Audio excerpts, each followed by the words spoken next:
recall a time where I've had just as many breakdowns as I've had this year. And we're only halfway through this year.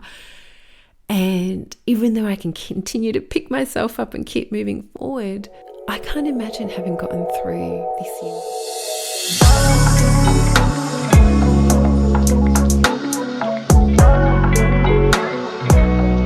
Hi everyone, welcome to the Lead from Love podcast. I am Yalini, I am your host and love coach, and in today's episode, we're going to explore how you can harness an untapped potential that can improve every area of your life. And I mean your physical health, your emotional health, and your mental health. And ladies, you're going to love this because it has the power to change how your body responds to and processes things like fat. So if you're worried about gaining weight because maybe you've been eating a little bit too much, this one thing can override how your body processes fat and whether or not you even store it without having to change your diet and without even having to exercise.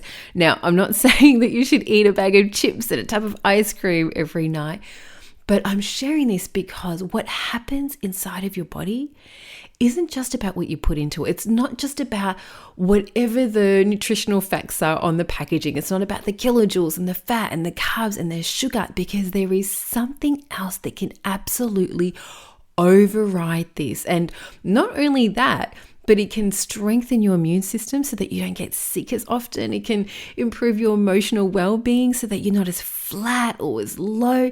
And it can even elevate your mental health. So it can turn down the dial on that critical voice inside of your head saying that you're not good enough, you're not smart enough, you don't know enough, you're not ready. And it does all of this in ways that can be more powerful than your mind alone. Now, I don't want to take away from the mind. The mind is absolutely incredible. I'm in awe of it. I mean, I've dedicated years in my life to understanding how it works and how to leverage its potential. But what I want to do in this episode is explore how you can expand on that.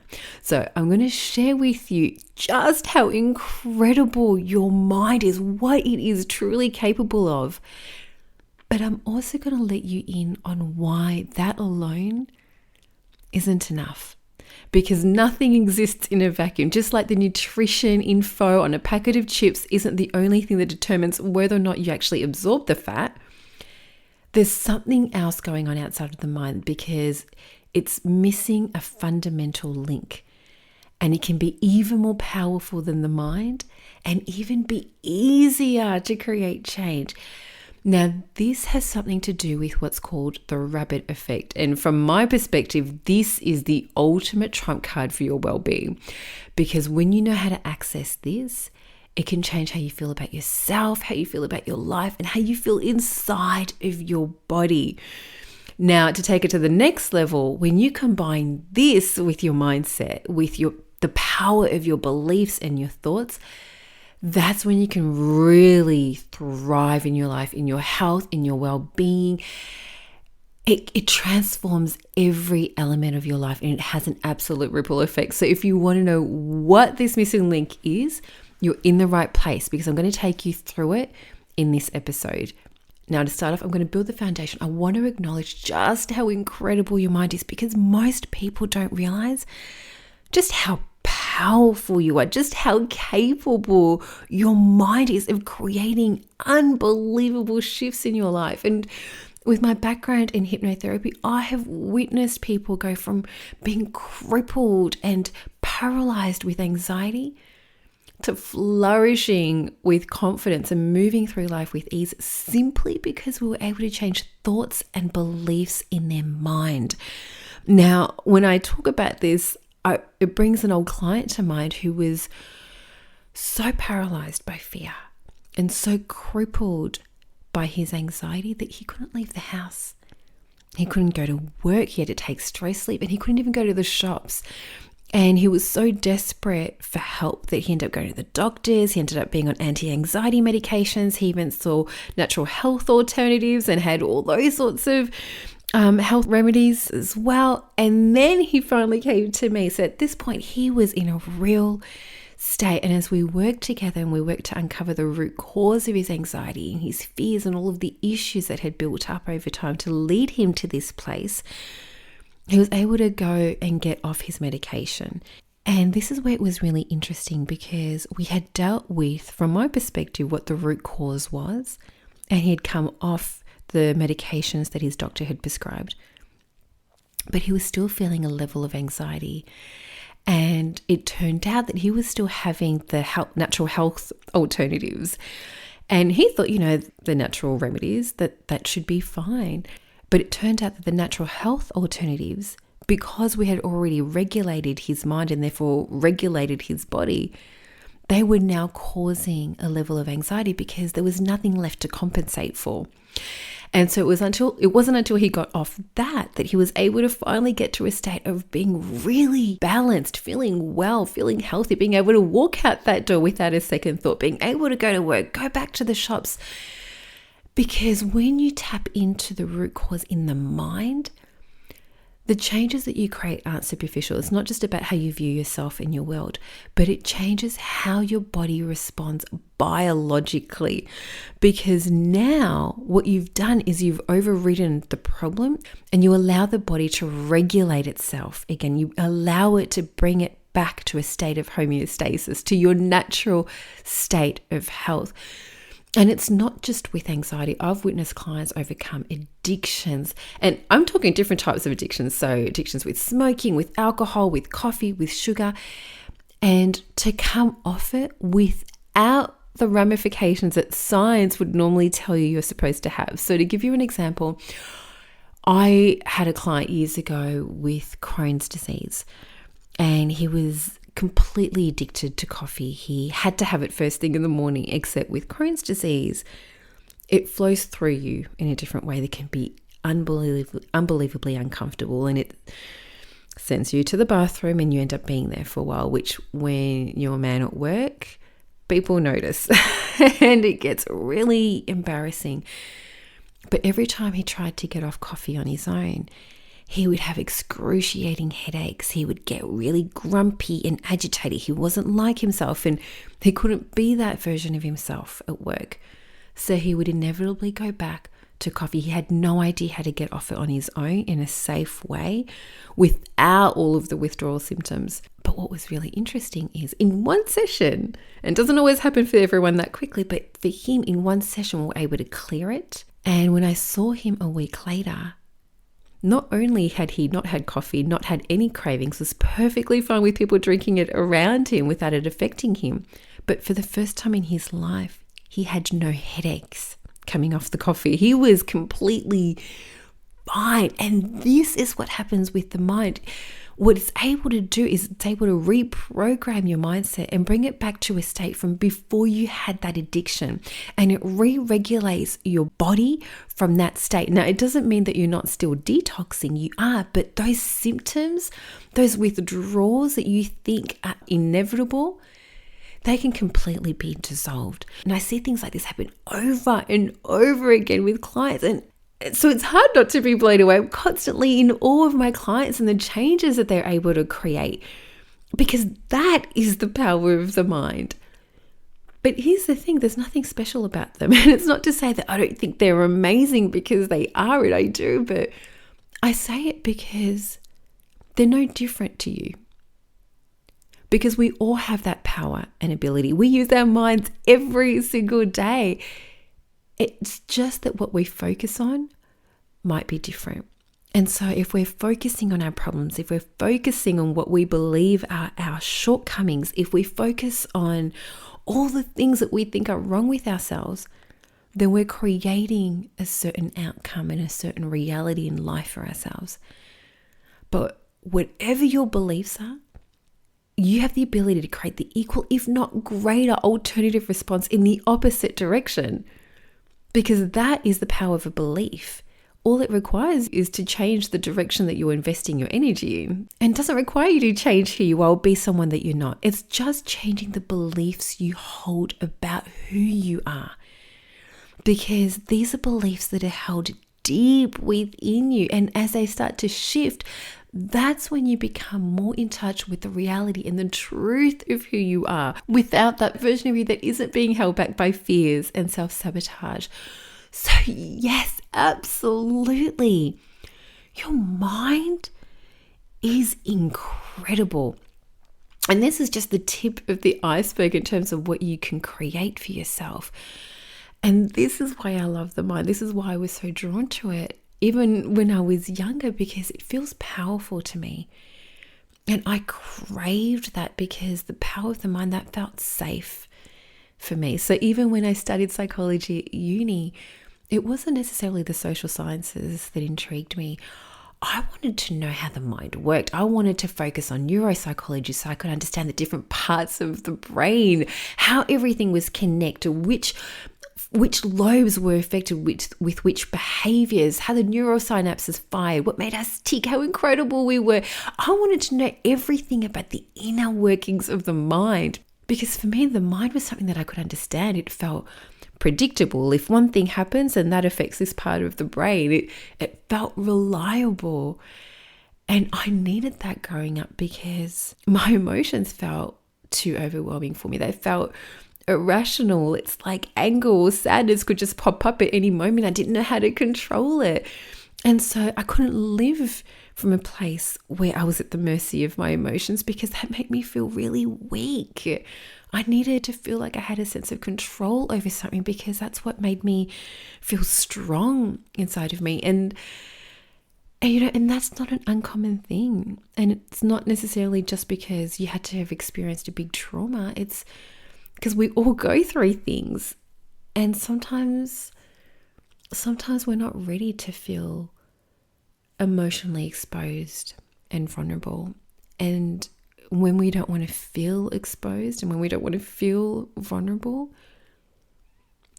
it's normal to retreat to the mind. It's normal to want to say that you're fine and stick with what you can think your way out of, because that feels more powerful, that feels safer, that doesn't feel as overwhelming. And back early on in my healing journey, I loved the mind because back then I was naive enough to think that I could actually override my emotions with my mind. That's how powerful I thought the mind was. I mean, obviously I know better now, and I know just how integral our emotions are to our health and our well-being, and not just that they're important, but they're powerful and they're sacred, and they have this fundamental purpose that allows us to thrive in this world. And I explored this in a lot more detail in episode 2 of the podcast. So if you want to know just why your emotions are valuable, you can have a look at that episode. But for me, back then, before I became who I am now, the mind, that's where I thought it was at. And so it took me such a journey to feel safe to connect back into my emotions, to feel safe to connect back into my body and know what was happening inside of me. And that doesn't take away from the power of the mind. Even with hypnotherapy, I've been able to support clients to heal so many of their emotions. But after treating client after client over those early years, I couldn't help but feel like something was missing. And for better or worse, being who I am and my philosophy being, if I'm going to do something, I'm going to do it properly. So the moment I feel like something is missing, I have to find a way to fill that gap. I have to find that missing puzzle piece. And, back then I thought, well, I understand the power of the mind and I can access the emotions through the mind. So if there's a missing puzzle piece, maybe it's health, maybe it's nutrition, maybe it's wellness, maybe that's the piece that can bolster this up. So I ended up studying iridology and sclerology. And for those of you that don't know what this is, oh my gosh, it's like reflexology for the eyes. So, many of us may have heard the saying that the eyes are basically the seat to the soul. There is so much truth to that. So iridology is a study of the iris, which is the coloured parts of the eyes. And this is an amazing window into not just what you inherit genetically from your maternal and your paternal lines, but giving you an understanding of any genetic weaknesses you may have. But it helps you see what's affecting you in the different parts of your body, in the different organs. And it gives you that insight over the last 7 years of your health. Then when you combine that with sclerology, the study of the sclera, so the whites of the eyes, you're able to understand what's affecting you right now. So not just what your genetic weaknesses may be, but whether or not that's even affecting you in this present moment. So when I look at the iris, I might be able to see that, say you have a genetic weakness around the lungs, and I might say, well, that's something you might need to be careful of or be aware of. And then if I look at the sclera, I might go, okay, it's not affecting you right now. So it might just be something that you need to be aware of and be a bit more conscious of, but it's not affecting you right now. Or it is affecting you right now, and it might take you a little bit more to work on it than the average person because of that genetic weakness. Now, that's amazing in and of itself, but being who I am and having done the work that I have with the mind, with emotions, it's no surprise that what I could really see when I looked at people's eyes, apart from what was going on in the different organs of their body, were the emotions that were affecting them, the emotions that people had buried down. Because here's the thing, when you don't process your emotions, when you don't release them, you bury them in the tissues of your body. And that can affect your health. And so when I would look into the eyes of clients, now don't worry, it's not like I can see this with everyone that I meet. I have a special camera that I need to use to analyze the eyes, to be able to magnify it and light it up so I can actually see what's happening. And every time I did this, I had an ability to be able to pinpoint where the emotions that were stuck were. I could see the anger in the liver. I could see the sadness or the grief in the lungs, and I could see the toll that it was taking on somebody's health. Now, some people were self-aware and could understand when I would bring that up. But here's where it got really interesting. When we're not ready to see something, we bury it so deep and so well that we fool ourselves into thinking that we're fine. So when I bring up the questions, a typical response would be, oh no, that's not a problem for me. No, I've already dealt with that, or that's not an issue. But here's the thing, your eyes don't lie. So when I can see it from my analysis, from the photos, and I can feel it intuitively, I know it's there. So it's my responsibility to support you in your healing process, to be able to find a different way for you to access that. So I'll ask all sorts of different questions. Now, in that scenario, one of two things will happen.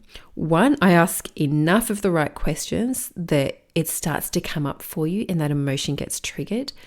Or two, some clients will resist it till the end of the session going, nah, that's not an issue. No, I don't have any problems with my father or my mother, or there's no grief there. Don't know what you're talking about. And what invariably happens is I get a call the next day because it's taken them that long to be able to confront what they've suppressed. But now that it's come up to their conscious awareness, they can't hide from it anymore, which is important because that's the only way they're going to be able to release it from their body to set themselves free. And it comes pouring out. And often what I'll hear people say is, but I don't understand. I didn't know I had this. I don't know where it's come from. I thought I was fine. And it's because we get that good at hiding things from ourselves that it can feel shocking when it comes up. It can feel like it's taken us by complete surprise. Now, the reason I'm telling you this is because through studying the eyes, I now had a way of seeing things. I could see what was happening in the body without having to go through the mind, which for me meant there had to be another access point, because as amazing as the mind is, and absolutely, because I had clients that had achieved incredible results that I was in awe of, maybe it wasn't all about the mind. And you know what? Thank goodness, because let's face it, if you had to rely on your mind alone to get through this life, Doesn't that just feel exhausting? Always having to control what you think, how you think, getting through a bad day, constantly having to switch it, that it's not happening to you, it's happening for you, and having to pick yourself up over and over and over again, constantly to have to live in your head, to manage your emotional state, to make sure you can stay positive and feel good. I mean, that just feels like a job, and you'd never get any off time. That would have to run 24/7 just to keep you going. So thank goodness there's another way. Because this is what brought me to the missing puzzle piece. And it's something to do with the rabbit effect. So this goes back to an experiment with rabbits that was conducted way back in 1978 by Dr. Robert Nerham and a team of lab researchers. Now, this was supposed to be a really straightforward experiment. It had nothing to do with the mind, had nothing to do with emotions and well-being. It was supposed to be based on your diet. So it was Nutrition 101, you are what you eat. And the purpose of the experiment was to study the effects of a high-fat diet on heart health. So essentially what was expected is you feed rabbits a high-fat diet, and that should result in more fat deposits in the blood vessels, right? So high cholesterol. And for the most part, that's what they found. With the majority of the rabbits, they fed them a high-fat diet, which meant they had more fatty deposits in the blood vessels and it translated to high cholesterol rates. Except for one group. And this is where something really interesting happened, because they were fed the same high fatty diet, except they didn't have the same level of high cholesterol. They didn't have as many fatty deposits in their blood vessels. And it wasn't just a little bit less. It was 60% less. And that is a statistically significant difference, which means it's not just because of chance. So to figure out what was going on, the researchers looked at why this one group of rabbits had such a different result. And here's what it came down to. It was based on how they were treated, because instead of just giving them the high-fat diet, the person looking after this group of rabbits, she spent time with them. She would talk to the rabbits. She cuddled them. She pet them before feeding them. Essentially, she treated them with kindness. She loved and connected with them. And that level of connection, that level of love and kindness shifted something internally within the rabbits that was able to override the way their bodies processed the fat so that they weren't even affected by it. So it basically dissolved it. And this didn't just happen once. These findings have been replicated and it's happened again. And what it's essentially supported is that rabbits, just like people, thrive when we are surrounded by love, when we're surrounded by kindness and connection, because this sort of love and connection can modify your health on a molecular level. And since then, more studies have been done to find that one of the major determinants of health isn't just your diet. It's not about your physical activity. It actually can come down to connection, because when we are surrounded by love, when we are surrounded by people who care about us, when we feel supported and seen in this world, that boosts our immune system. That helps us feel better. It's why, it's why they have clowns going into hospitals for kids to help make them laugh, to lift their spirits. And not only does it boost their physical health, but of course it's going to boost their emotional health, because they're going to start to feel better. And on top of that, feeling good, feeling connected, feeling loved, that boosts your mental health. Because if you've ever been in love, you know it's hard to feel upset, because when you feel good, you are floating on cloud 9. You are going through life with those rose-colored glasses, and all those little things that used to annoy you, they don't seem to matter anymore. Everything feels good. And the best part is, it doesn't take that level of conscious effort to be okay when you're happy, because you don't even have to steer the ship of your mind to avoid that negative wave. It just so happens that there's less of them because you're too busy feeling good. That is why this rabbit effect, this sense of love and connection and kindness, can be more powerful than the mind, Because you don't have to override a negative day. You don't have to override limiting beliefs or that negative thought in your mind, because you're just naturally having less of them because you're too busy feeling good. And how much better does life feel when you're hanging out with your friends and you're feeling connected and you're feeling loved and supported? And and it doesn't take a rocket scientist to figure that out, because we all saw how damaging it was to our mental health and to our personal health when we lost that, because we all lived through COVID.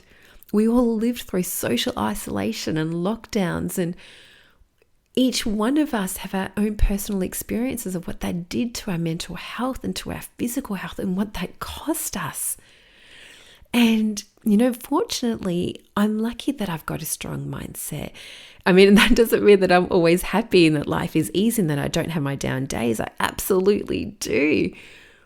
But I've done enough work on myself and to overcome so many of my traumas from growing up. And I've learned so many tools and skills with hypnotherapy and with coaching that I know how to bounce back. I know how to persevere, even through the ramifications of lockdown.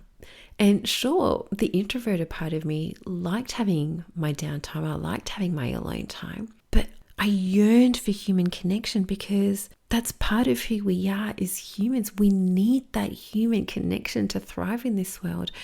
And so to survive, one of the things that I did was, instead of just going to the supermarket for my shop, I used to go to the market, because there were more people there, and that helped me feel like I had a sense of human connection. I could feel connected to people again. And I've seen it play out again this year, this need for human connection and the importance of that in my life, because this year's been hard for me. I've had a lot of ups and downs. I've gone through a breakup. I've had a lot of things going down personally with the people around me. I had to walk away from a stable income. I've had the challenges of running your own business. So I don't recall a time where I've had as many breakdowns as I've had this year. And we're only halfway through this year. And even though I can continue to pick myself up and keep moving forward, I can't imagine having gotten through this year without the love and support of my friends and my family. And some of those breakdowns, I've had friends sitting on the phone holding space for me while I am literally screaming and crying on the other side of the phone because of everything that I'm going through and all of the overwhelm and the intensity of it all. And so I am so grateful for those incredible people in my life, because there's no way I would have been able to get through it with my mind alone. And I certainly couldn't get through it on my own. I need love. I need support. I need a community around me. We all do. And, there's a lot of focus on the mind these days and the power of your beliefs and the power of your thoughts and how that can change your life. And absolutely it can. I've borne witness to it. I've had a front row seat with clients, and it's incredible. It's not just the ability to overcome things like anxiety and fears, but it's the ability to change the biology of your body, to override withdrawal symptoms. It's the ability to reprogram yourself. It is unbelievably incredible. Your mind is an absolute powerhouse. But to really get further in life, to be really successful, to really thrive, you need heart. Because without having love and community around you, this life can just feel like an uphill battle where you're constantly having to coach yourself and be your own micromanager. So yes, our minds are amazing. It can create the secretion of different hormones and reactions, but the mind alone would be exhausting, because otherwise you're just living life micromanaging yourself. And we don't live in a vacuum. There were so many other variables at play, because if things were that straightforward, then fat would be processed the same for everyone. Love wouldn't be able to override that. Connection and kindness wouldn't be able to dissolve the way that you absorb and digest that. That's where the rabbit effect comes in, because with that love, with kindness, with connection, that also changes the chemistry of your body. And in turn, it changes the impact to your health, to your well-being, to your ability to thrive. And it can do this in a way that is so much easier. Because when you feel something in your heart, when you feel good, you don't even need to think. You don't have to use the extra power to control and influence your mind. It happens automatically. You just naturally feel good and things naturally don't bother you. You aren't as hard on yourself. You don't beat yourself up in the same way. And it's just natural and automatic. Now, I'm not saying that it's always going to be that easy because, even when you're floating on cloud nine, at a certain point, you got to come back to reality and life starts impacting you again. But this is where to take it to that next level. That's where you bring the mind into it, to lift you up, to help you navigate your way through. Because when you're going through hard things, your mind is what can help you stay on track. It can stop you from living and reminiscing in the past. It can remind you of why you walked away from maybe a bad relationship or a bad circumstance, why you're better off. And it can help you stay positive that there are better things in store, that everything is going to work out. And then with your heart-human connection, it amplifies your health and a quality of life in ways that the mind can't. And that's why with clients, I don't just do hypnosis anymore. I don't just focus on the mind, because heart, love, connection, the return to your body, it has such a vital place in your life. It's why I call myself a love coach now, because it allows me to bring in all of those different modalities and combine them in a unique way to create a holistic approach to really take your well-being to the next level. But the mind is still important. Absolutely, because if anything, the mind is the access point. Because if you're anything like me, if you felt safer in your mind and you ran away from your emotions, then there is no way that you are ready to let down your guard and access your heart, because you have your protective mechanisms in play. So what I always do is I work with the mind first, because that is the gatekeeper to everything else. So as I tap into the mind, we clear the emotions from that level to get you to a place where you start to feel safe within yourself, safe to actually open up, safe to be vulnerable. That is the only time we then move into the heart. That is the only time we then move in to access that level of connection within you, so you can nurture the relationships that you have with yourself and with the people around you, to be able to open up and be vulnerable and allow that love to deepen. Because that, in my opinion, is where the true turning point is. It's when we really tap into the heart. It's why this podcast is called Lead from Love. It's not from the mind.